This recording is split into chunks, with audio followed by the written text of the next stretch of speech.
to illustrate that point for anybody trading the dollar yen. Myself personally, I'm trading long. I've been long for several weeks. I'm going to continue to buy on dips. Nothing has changed for me. But let's have a quick look and see how this shapes up against some of the other major indices. Now what I've done here is I've taken a split screen and I've put the dollar yen on the bottom here so everybody can see this. Now we're also going to look at the dollar yen currency pair against the Japanese yen currency futures. We can see that the correlation there is very high. Now looking closer at this, we can see that the dollar yen, or the Japanese yen currency futures are still holding in somewhat of they're under pressure, to say the least. The 3-day crossing over the 8-day and the 18-day predicted moving average is a leading indicator for a move lower. Now with that, you can see the inverse relationship where US Japan is actually crossing to the upside, again suggesting the buy signal.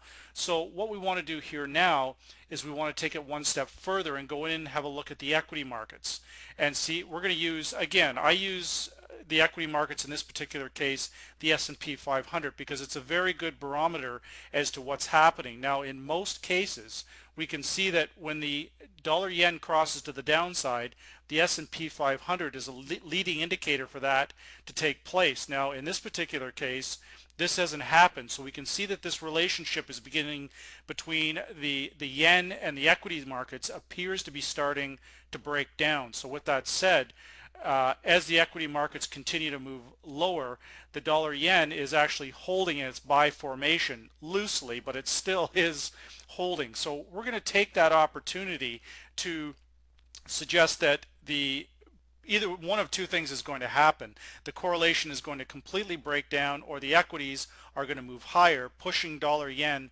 also higher. So using the Vantage Point software, I'm forecasting more than just one thing. I'm focusing on numerous different markets and the correlation they have, but while at the same time only trading one of those markets. So from what I see here, this would suggest that either the equities are going to push aggressively lower, or this leading indicator of this buy signal on dollar yen suggests that the equities are going to base out soon and start moving higher. And that's what we would hope would happen. And in my respectful opinion, that is the likely outcome. So what we're going to do is, we've got time here for one more trade, so let's go back in and have a look at the natural gas contracts.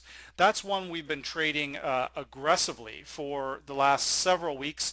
You can remember that I put out this buy signal on natural gas contracts back towards several times. I've actually put this out in the middle of April and then again in May. So what I always like to do here, looking at these contracts, if you remember, I was suggesting that we buy this contract off of this 415 area. Now if we took a profit calculator here and post that up to where we're at right now, it's a very good, this is a great tool from Vantage Point that I use for myself to calculate where my current profits are. So looking at 6 trading days on the US gas contracts with the market is increased by 83 cents from the recommended entry point. That represents $8,390 US profit per contract. So there's no reason for us not to continue with this natural gas, as it's been very profitable. Now we can see that it's closed at $4.91. That's a great move from the recommended area I suggested off this 413 area, and it's nice to draw this profit calculator in there because it actually helps us keep track of what we're actually trading and where is a point where it may start to break down. So with that said, I'm going to take this off here. I can just go in and delete my custom line. Now let's go back in and add our normal indicators to this. Okay, so putting up all of our indicators here on our natural gas contracts, what we want to do here now is identify our 3 levels of pivot support: 439, 456, and 480 with a close of 491. That's a very good close. Now, point of concern for me here, this is why I'm beginning to take some profit on my contracts. We've got these predicted medium and long-term differences in heavily overbought territory. This is almost identical to why we're looking at taking the trade in the frozen pork bellies, but in reverse. They're heavily oversold, so we're either looking to get in on a new trend and close out our positions, or getting in on a trend reversal, I should say. So we want to take all of these things into consideration. Our predicted MACD, it's also somewhat predicted true strength indicator, excuse me, somewhat problematic. Predicted MACD still okay, but also overbought. So let's go back in. We're going to go into the natural gas. We're going to expect a bit of a pullback here, but is this trend, uptrend here over? In my opinion, it's not, but it does need somewhat of a corrective move. So with this close of 491, we've got predicted lows tomorrow at 481 and 508 is the high.